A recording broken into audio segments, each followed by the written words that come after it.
ถ้าการใดเราขอไปเราก็ได้นอวงดนตรีกับผมน้อยอยู่บ้านน้อยแต่ใจใหญ่เรามาน้อยแต่พยายาม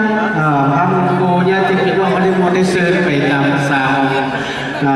ดนตรีเล็กๆน้อยๆครับเนาะตามที่จริงข้าพเจ้าเองก็เป็นมือคีย์บอร์ด